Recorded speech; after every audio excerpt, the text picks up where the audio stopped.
and welcome to the BNP Paribas Asset Management Talking Heads podcast. Every week, Talking Heads will bring you in-depth insights and analysis through the lens of sustainability on the topics that really matter to investors. In this episode, we'll be discussing ETF flows. I'm Daniel Morris, Chief Market Strategist, and I'm joined today by Danielle Dornel, Head of ETF Research. Welcome, Danielle, and thanks for joining me. Hi, Daniel. Thank you for having me. We had a chat about 3 months ago, talking about developments in the market, how ETF flows were responding to those developments. If I think about what's happened over the last 3 months, the good news is that a lot of the anxieties that we had haven't been realized. Initially, we were quite worried about the impact on economic growth from U.S. tariffs, both on the U.S. economy and on the global economy. Subsequently, there were worries about an increase in U.S. Treasury yields with the big, beautiful bill that was initially by the U.S. House of Representatives. And we've had conflict in the Middle East, which raised worries about a spike in oil prices and a slowdown in economic growth. With all that uncertainty, with all that volatility, what has been the reaction in the ETF market in the second quarter? Q2 2025 has been a very strong quarter overall with over 60 billion euro in inflows. It makes it the largest quarterly figure ever, with a lot of uncertainty, especially around geopolitical discussions and also on US equity market. We started the quarter with significant outflows, mainly from US equity products, but in the end, April still ended up being a positive month. During the quarter, flows were mostly led by equities, with over 40 billion euro inflows. Overall, Q2 flows were mainly driven by global and European equity products, with respectively 21 billion and 14 billion euro inflows. It was also a strong quarter for emerging market equities, with over 4 billion, which makes it the strongest quarter for emerging market since Q1 2023. You said initially you had outflows from U.S. equities, but did they turn back to inflows by the end of the quarter? Yes, it was positive in May, but not in June. Certainly, a lot of investors have been thinking about alternatives to U.S. equities, given everything that's going on. Also, a lot of enthusiasm about the outlook for Europe, given a focus on security in the region, infrastructure spending in Germany.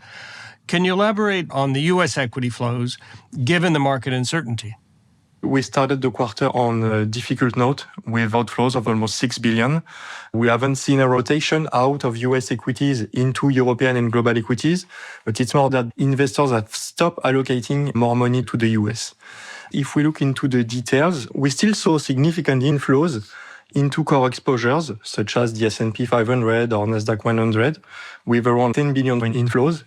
In the meantime, we have seen outflows from smart beta and ESG strategies. So on smart beta strategies, we have seen outflows mainly on eco-weight strategies, but also mid and small cap exposures. You pointed out some of the nuances if we look at U.S. equity flows.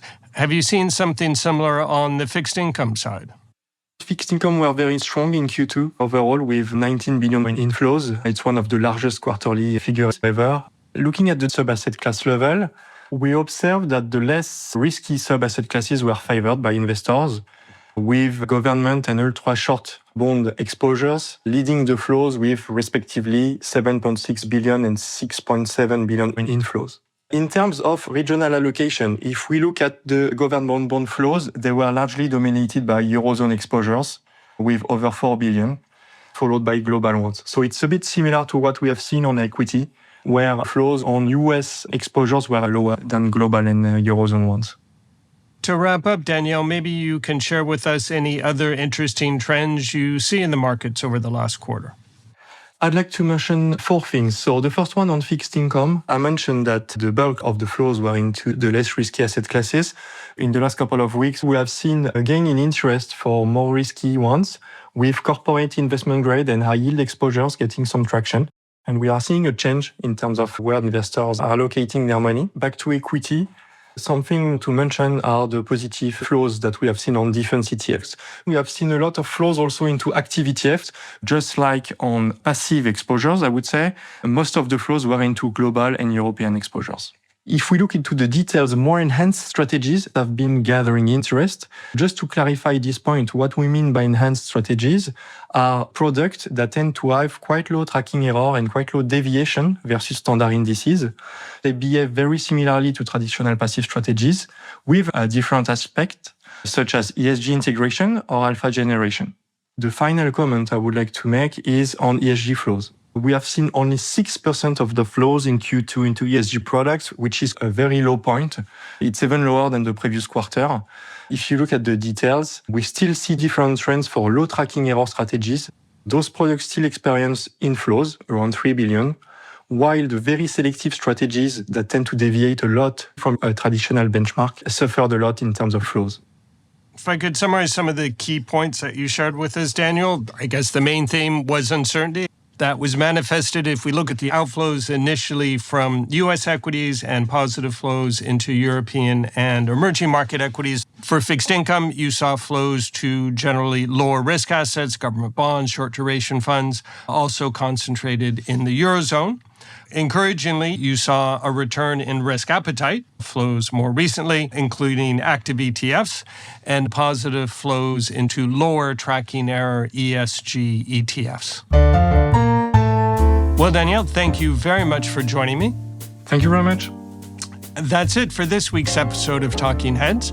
If you would like more information about our ETF capabilities, please reach out to your BNP Paribas Asset Management contact or check out Viewpoint, our website for investment insights at viewpoint.bnpparibas-am.com.